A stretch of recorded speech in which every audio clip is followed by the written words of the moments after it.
Black great? Do you define yourself as a great? I know no one's going to stand up necessarily and talk about themselves. Who defines what greatness is? Is it just simply the number of tests you play for the All Blacks? Do you need 10 years out of the game? I mean, who ultimately determines, and is it important? No, it probably isn't important. I think whenever you talk to any All Black, regardless of how any portion of the public or the media portray you and what category they sit you in, it doesn't really sort of sit with you in any other way than the fact that you feel that you're very privileged to wear the jersey, and that's all I ever feel. I felt that the one thing that I remember incredibly distinctively is I was very, very lucky that for my first Test match, the man that presented me with my All Black jersey was Colin Meads. And just to have that man present the All Black jersey to me, but the words that he spoke, they just sat with me for the rest of my career. And I thought, this is all I have to do. I don't want to be a legend. I don't want to be a great. All I want to do is live up to what Colin Meads said to me when he handed me that jersey. And he handed me the jersey and he said, boy, and he did say, boy, he said, this is your All Black jersey for today, and it might be in the future, but for today, it's your job to go out there and represent your country like All Blacks do. And he said, however many tests, if it's only one or if it's more that you play in this jersey, he said, your job is to leave this jersey in the same place that I give it to you today. And if you can do anything, that's your job. And the best thing that you can do is leave it in a better place. And that's all he said. Yeah, it's an interesting one because that's always been that thing, isn't it? You never own that jersey. You're just simply a custodian of it, and we've had a wonderful legacy in it. Do you think the players today, is that message still as strong in the All Blacks as it has historically? And I would imagine that's part of the reason why you need to make sure that you have players within an All Black team that have played 50, 60, 70 tests so that that story continues to get told to those players that are making their way into the environment. Yeah, well, I would hope so. I would hope that the value of the All Black jersey carries the same weight. Obviously when we have history working against us recently, like it has, losing to Ireland for the first time in a series at home for the first time against Ireland, losing to Argentina for the first time. This has all happened in about the last 4 or 5 years. You've got to question, I guess, with legitimacy, is this leaving the jersey in a better place? Because it is actually damaging our history. There's been a lot of blood, sweat and tears and over 100 years of sacrifice go into making sure that history was preserved. And under the watch of some recently, it hasn't been. But, there are more pressures and the opposition are getting better and the challenges are getting harder.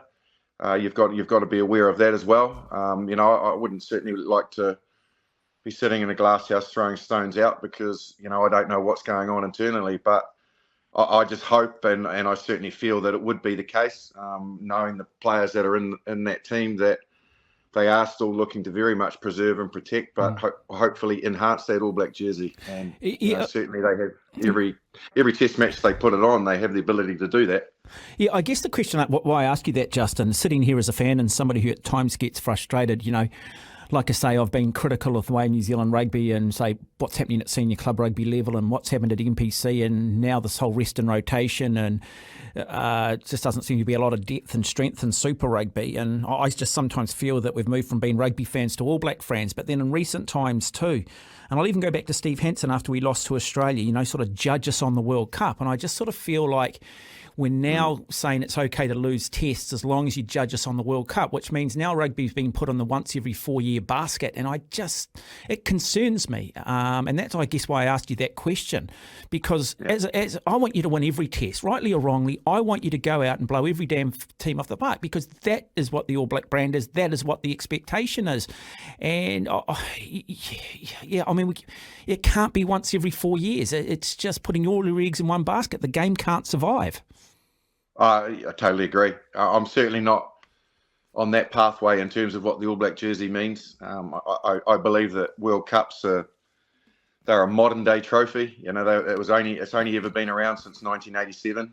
So when you think about what happened before 1987 and the way that the All Blacks went about I guess, formulating our history.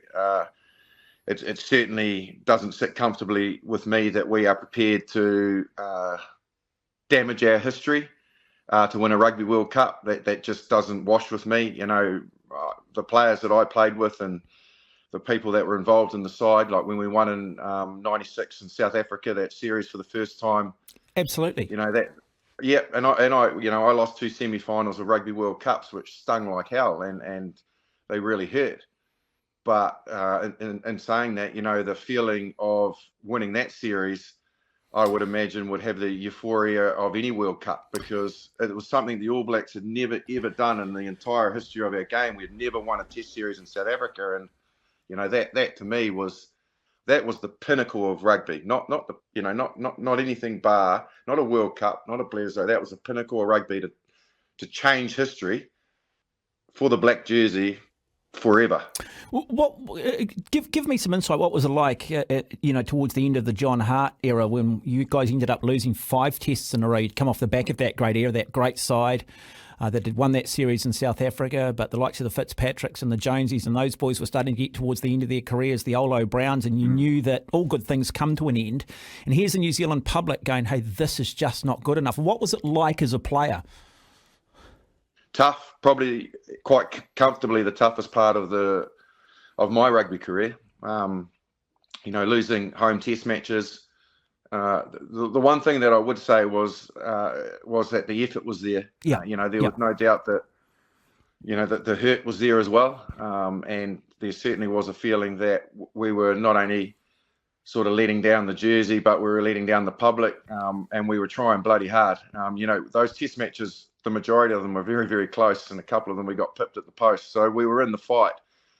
But because we'd lost all that experience, a huge amount of experience, we just didn't have, I guess, the tools to finish off sides that had more experience and probably weren't as good a side, but we were just a bit sort of a bit raw and test match circumstances under the pressure. So yeah, I was very well aware that we weren't in a great space, and we needed to turn things around pretty quickly. '99, we actually didn't have a bad year, to be honest, and everyone knows what happened at that World Cup in France. At Twickenham against France, but that was just rugby on the day. Obviously, I was on the bench, so it was hard to sort of know what the feeling was out on the field. But yeah, again, it was another one that really hurt.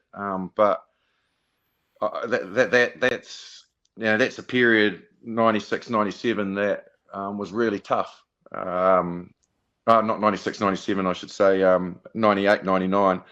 That was really tough to go through. And I'm glad we sort of got through it and came good in 2000. Sure. Yeah, because you did. You won the series in South Africa, but you had that wonderful test match against Australia down there at Lancaster Park. Was it not Lancaster Park? No, it was in Wellington against the Australians in the mud, where you ended up putting 47 odd points on, and Christian Cullen, yourself, and one of the great All Black performances in the conditions. And then it's amazing how things can turn around. 2 years later, suddenly you're sort of you're fine. At the bottom of the ebb. Yeah, and we'd won the series in South Africa in '96 and '97. We'd pretty much gone undefeated. We drew to England at Twickenham, and then we lost all of those players. And '98 was a real shit fight, to be honest. It was a tough old year. We lost every single Tri Nations game, it was a really difficult period of transition. But I think the difference is the All Blacks are by no means going through a transition. They've been through that period. They've lost McCaw, Carter, and co.